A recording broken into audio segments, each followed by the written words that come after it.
India हर पल, मैं हूं आपके साथ रेखा मिश्रा। डुमरी विधायक जयराम महतो एक बार फिर से आक्रोशित नजर आए हैं और इस बार उनका आक्रोश जो है वो डीएफओ पर फूटा है। डीएफओ पर वो काफी आक्रोशित हुए हैं, लेकिन हम आपको पूरी खबर विस्तार पूर्वक बताएंगे। लेकिन जयराम महतो ने डीएफओ को क्लास लगाते हुए क्या कहा है, पहले वो सुनिए, उसके बाद हम पूरी खबर विस्तार से आपको बताएंगे। राज्य आदिवासी राज्य के मतलब है जंगल से जीवन, तो जंगल से पत्ता लाएंगे, जंगल से तत्वन लाएंगे, जंगल से सूखी लकड़ियां भी लाएंगे। आप उनके लिए नहीं मत रोकिए। अरे कान पकड़ गुटबैठ करवाया गया है, नहीं हाथी का ध्यान रखना ही रखना है। उसके अलावा जो ये अमानवीय व्यवहार की कान पकड़ गुटबैठ करवाया गया, ये कहाँ तक सही है बोलिए तो महोदय? आप संज्ञान लीजिए, बिल्कुल वो संज्ञान लीजिए। कान पकड़ गुटबैठ कराएंगे, झारखंड हमारा राज्य है, यहाँ के लोग जंगल जाएंगे, लकड़ी लाएंगे, उसमें आप कान पकड़ गुटबैठ करवाएंगे, ये सब नहीं उचित है। ठीक है, इसको तो जयराम महतो डीएफओ की क्लास लगाते नजर आए। उन्होंने कहा कि वन विभाग के कुछ अधिकारियों ने ग्रामीणों के साथ उठक बैठक कराया है। दरअसल पूरा मामला ये है कि कुछ ग्रामीण जंगल में लकड़ियां और पत्ते काटने के लिए गए थे। इस दौरान वन विभाग के अधिकारियों ने उन्हें पकड़ा और उनसे उठक बैठक कराया, जिसके बाद उन ग्रामीणों ने इसकी शिकायत डुमरी विधायक जयराम महतो से की और उठक बैठक कराने पर जयराम महतो काफी ज्यादा आक्रोशित हो गए और उन्होंने तुरंत डीएफओ को कॉल लगाया और ये कहा कि झारखंड के जल, जंगल और जमीन पर अगर किसी का हक है तो वह झारखंडियों का हक है। अगर कोई व्यक्ति लकड़ियां काटता है तब आप कार्रवाई करिए, लेकिन अगर कोई व्यक्ति जंगल से लकड़ियां बीनता है, पत्ते उठाता है, तो आप उसे उठक बैठक नहीं करा सकते हैं।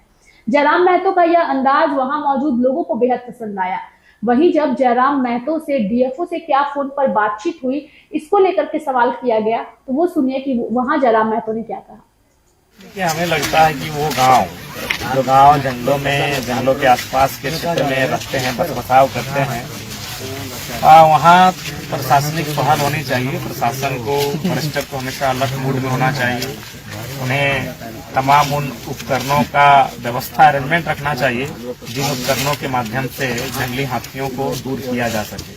तो मेरे हिसाब से ऊपर घाट का जो क्षेत्र पड़ता है ये अक्सर संवेदनशील रहता है हाथियों को लेकर, हाथियों के द्वारा उत्पात को लेकर। तो इस संदर्भ में जो फॉरेस्टर की टीम है उन्हें यहाँ सब तो आपने सुना, उन्होंने विस्तार पूर्वक बताया कि आखिर पूरा मामला क्या है। उन्होंने वन विभाग के अधिकारियों के द्वारा कीमत को लेकर के डीएफओ को फोन लगाया और आक्रोशित नजर आए और उन्होंने कहा कि वन विभाग के अधिकारी इस तरह से ग्रामीणों से उठक बैठक नहीं करा सकते। अगर ग्रामीण जंगल में लकड़ियां लेने के लिए और पत्तों की टहनियां लेने के लिए गए हैं तो उन्हें इस तरीके से उठक बैठक नहीं कराया जा सकता, क्योंकि झारखंड की जो जल, जंगल और जमीन है, इस पर अगर किसी का वाजिब हक है तो वो झारखंड के लोगों का हक है, यहाँ के आदिवासियों का हक है।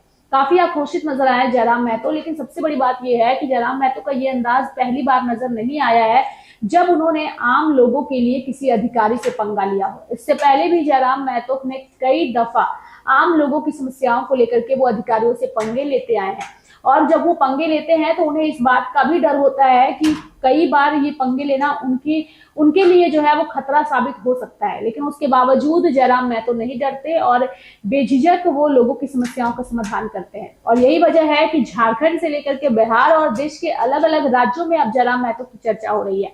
हमने कुछ दिन पहले ही आपको खबर दिखाया था कि कैसे बिहार के गया के एक युवक का कॉल जो है वो जयराम महतो के पास आया था और जब जयराम महतो ने उनसे ये कहा कि मैं झारखंड के डुमरी का विधायक हूं, क्या मैं आपकी मदद कैसे कर सकता हूं, तो उस व्यक्ति ने उन्हें कहा था कि मुझे आपसे काफी ज्यादा उम्मीदें हैं, मुझे विश्वास है कि आप मेरी मदद कर पाएंगे। जिसके बाद जयराम ने कहा कि आप मुझे बताइए कि मैं कैसे आपकी मदद करूंगा और उस प्रोसेस को उन्होंने समझा था। भले ही जयराम महतो मदद कर पाए या नहीं कर पाए, ये आने वाला वक्त तय करेगा, लेकिन जिस तरीके से वह एक पहल करते हैं उससे लोग काफी ज्यादा प्रभावित हो रहे हैं। अब डीएफओ की क्लास लगने के बाद देखने वाली बात होगी कि अब जिन लोगों के साथ उठक बैठक करवाया गया, चूंकि इस मामले को उन्होंने संज्ञान में लेने की बात कही है और डीएफओ को कहा है कि इस मामले को संज्ञान में लीजिए, अगर वन विभाग के अधिकारी इस तरीके से उठक बैठक कराते हैं तो यह कहीं से भी सही नहीं है। ऐसे में अब इंतजार है वन विभाग के उन अधिकारियों की प्रतिक्रिया का जिन्होंने ग्रामीणों से उठक बैठक करवाया है और जयराम महतो ने अब इसको लेकर के जो आवाज उठाई है, देखने वाली बात होगी कि आने वाले दिनों में इस पर क्या कुछ